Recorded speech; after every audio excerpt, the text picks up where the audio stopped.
Hello everybody. I want to make a video for you that includes some real weird somatic slash neuroplasticity techniques to apply to yourself when you're actively triggered. So this doesn't have to be in the context of someone else triggering you. This can be for the triggers that are almost more environmental. These ones are especially helpful. I have a lot of environmental triggers. Sometimes we're triggered by too much sound, by too much visual stimulus, by a weird smell. a lot of things can make our nervous system kick into high gear seemingly for no reason. So it's not our job to sit there and analyze what's really doing this, what's at the root that will drive you mental, and the satisfaction you'll get from finding that answer, if you do find it, is going to be disappointing. I promise, I've been there. So instead, these are techniques that actually, they kind of arrest your body in the sense that they are involving the wholeness of you, and to such an extent that you just can't react the same way you used to. So this is all going with my regular philosophies about how to pull the nervous system out of its typical reaction. Give it something new to do, giving you new stuff to do. My intention is to make this stuff playful. It's really weird, guys. And so whatever your imagination kind of creates on top of some of these ideas, follow your intuition and follow your imagination if any of these motions or little movements inspire something different in you, because that's the stuff that heals complex trauma. So you do want to go to a creative, playful, imaginative place, and that's why it can be really exciting to actually become your own best healer.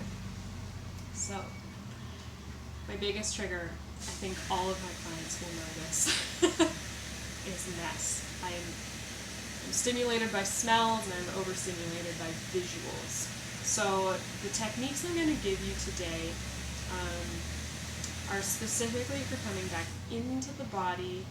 I'm going to focus on the two most dominant senses that a lot of people are they're the most grounded by these two things, because we use them a lot in daily life. So these two senses, touch and sight, we've got developed to a T, which is also why they're really helpful ones to pull into a different way of being. So that's why I'm focusing on these two for you today. So this is for when you're actively triggered, as I said. Whenever you notice it, go into these movements. Even if it's in the middle of a sentence, I want that to happen. That's cool. If someone's with you, just say, oh, I'm in my trigger. I'm going to go into my things now, and just start doing it. First one, let's start with the eyes, and I'll do touch with you guys after. And really, this is also about motion. It's about coming back into sensation in general, so I do include kind of the whole body. But if you're in an environment where you can't do these motions, you can do kind of adapted versions of it, whatever works for you best. First one I love, coming back to soften your eyes. A lot of times, when we're visually stimulated, we are focusing like hawks on things we don't like about our environment. We're watching, we're being annoyed by other people, by ourselves. So our eye muscles are actually extremely hyper-vigilant, looking for things, little tells, either in people's body language or in the world, that say safe, not safe. We want to give the old eyes a break and bring them back into softness, that soft gaze. So I want you to pick a hand, whichever hand that is, and we're just going to move like this. So in this case, I'm letting my eyes follow whichever hand is in front of my body, switching. You might look at this, you might be trying it, and you're like, oh my god, I just go in there. So you're focusing your eyes on your hand, and you're letting the world kind of become soft around you. All of this stuff actually access the vagus nerve. You want to do it at least 30 seconds. And you can go up to 90 seconds, or just as long as it takes. So when you actually are accessing a state of nervous system relaxation, there's going to be some physical tells. First of all, you will feel more relaxed. You might yawn, you might let out some some sighs. You'll breathe deeper. That's a really nice one. You might notice that you're talking more slowly. Your whole body's gonna slow down. That's what I want for you. So that first one, if you wanna get a little creative with it, follow your eyes wherever your hands are going. You might also, if you're someone who does Tai Chi, someone who does yoga, you might notice this feels pretty familiar. Yes, the somatic powers of yoga is amazing, so incorporate this in your practice. It's gazing at your hands, maintaining your balance in your poses. But really, really noticing. Letting your body lead, not leaving her behind. So here's another one. And this actually will kind of make you feel like you're a baby. Babies do this intuitively. If a baby's crying, you'll notice something like this is like reaching. Because it wants to orient back in its space. Letting your gaze kind of go behind your head, all over the ceiling, the walls, letting yourself almost like play, like push the air. Really feeling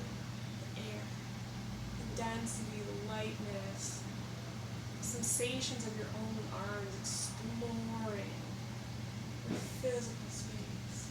If you want to get your body in it, do it.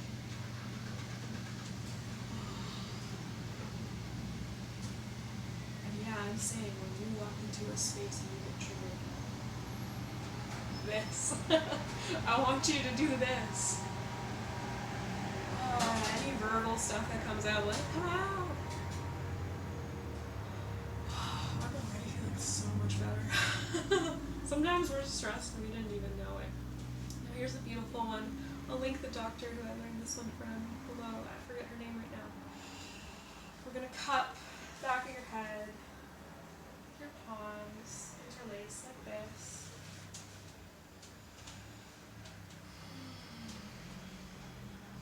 Nose pointing forward, we're going to leave our face pointing forward, but our eyes are going to travel all over it.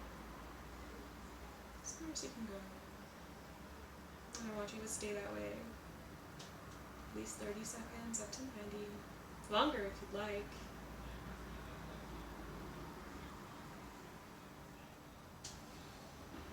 Teaching your eyes, there's nothing to be vigilant about.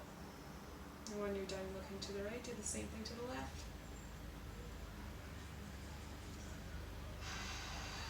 Letting them just lull to the side.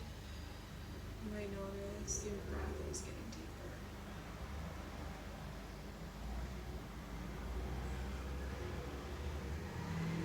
So a key thing here that's happening, yes, your eyes are softening, yes, they're kind of just being allowed to explore the world rather than focus, move like little rockets all over the place. And also your whole body's slowing down, because for your eyes to really focus and process what's happening, we're going like this, right? Like we're going so slow. And that's what calms the nervous system, when the brain and the body are allowed to go at the same pace. Because an activated brain, it's moving so much faster than the body. And that leaves us in that stress state of feeling like the world is going a million miles an hour and we can't keep up. We don't want to live there. And so many adults live there. So this is giving you a well-deserved break. Coming back to touch. We were actually already getting into touch with the reaching, because you can feel the air. You can get your imagination involved and you can feel almost these like ephemeral, etheric qualities of the physical space around you. But to bring it into something even more tactile, imagine your hands like little healing pads. pads. Very powerful healing pads if you let them be that. So if there's a space on your body that needs support or maybe has a lot of sensation right now, hands to that place.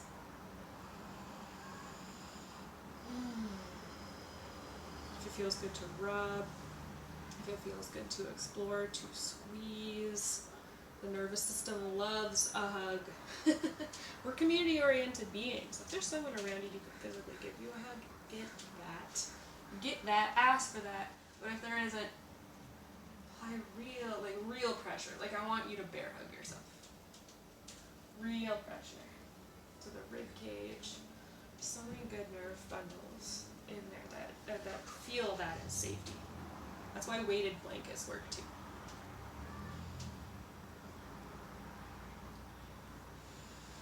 Following the sensation around. Here's another really great one. I learned this one from Brook. I will link her as well. A lot of times I get like a buzzing sensation up here when I'm overthought. Like my frontal lobe is burning out, quite literally. So place your palms here, and drag them all the way over the scalp till they land. Right at that same place where we had cupped our scalp before. And just keep doing that. Almost like you're inviting your thoughts to just go from the frontal lobe all the way down to the lower brain, where we can process those thoughts as sensation and let them drip, if this feels right, all the way down your spine. There's a really beautiful nerve bundle here, associated with the root chakra as well, but when that nerve bundle is nice and slowed down, when we can really feel, when we're in a safe place, that nerve bundle makes us feel amazing. And we're really relaxed and we're really feeling cozy. Just bring your hands there. This has an almost instantaneous effect for me. It's just imagining kind of comfort, the base, the spine there.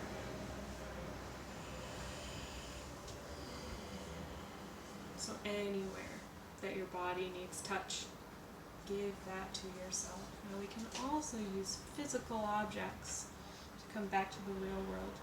There's a counter near you, and you can do this. This is a nice, very like an invisible one. So if someone's speaking to you and they are the trigger, something they're saying is the trigger, or you're just triggered as someone is speaking and they're not necessarily related. Literally take a hold of an element of the physical world. So I'm holding like my kitchen counter right now. But I really want you to feel it. Like even if you can just pick a centimeter of it and just massage it, or if you can take more space than that, feel the surface. We are really coming back into the body. Really coming back into sensation. You can do this with a couch, and you know what feels really amazing is, I don't want to put my full head down there because I think you'll lose sight of me, but putting your face against that surface, if it's a surface that you trust, and letting your whole face touch it. Kind of like a cat. Learn from nature and learn from animals when it comes to treating CPTSD. Because those things know how to go at a slow pace and they know how to be in the body. They know how to explore. So get cat-like. If you want to get all the way down on the ground and really feel the floor around you, that is the same thing, but the lying down version, with that kind of infant-ish reaching, orienting yourself back in the world. And you can see here, yeah, I'm using my arms, but like use your feet, use your legs, really like reach, like make best friends again with your environment. Imagine being able to touch the stuff that you can't reach. Extend, like how is your energy field changing right now? So get involved with the physical world, let yourself play with it and get close to it, and anything else that feels good for you, do it. I hope these are just starting out, like jumping off points for you to get back in your body. So that's touch, that's slowing down the eyes, I hope this did help you guys, and you can probably notice another side effect of this. You'll be taking deeper breaths. You'll have completely distracted yourself from your trigger. And your voice slows down. Like, this has actually effectively worked for me. I feel like nice and sleepy now. Your voice will slow down. You're processing things at a pace that's manageable for you at this point. So let me know if these help. Let me know if you have an issue with any of them, or if you experience something a little funky with any of them, or if you experience something absolutely wonderful with them. And maybe if you've added a little bit of your own flair to them. I would love to know what you've done. Thanks for watching, guys. I'll see you very soon.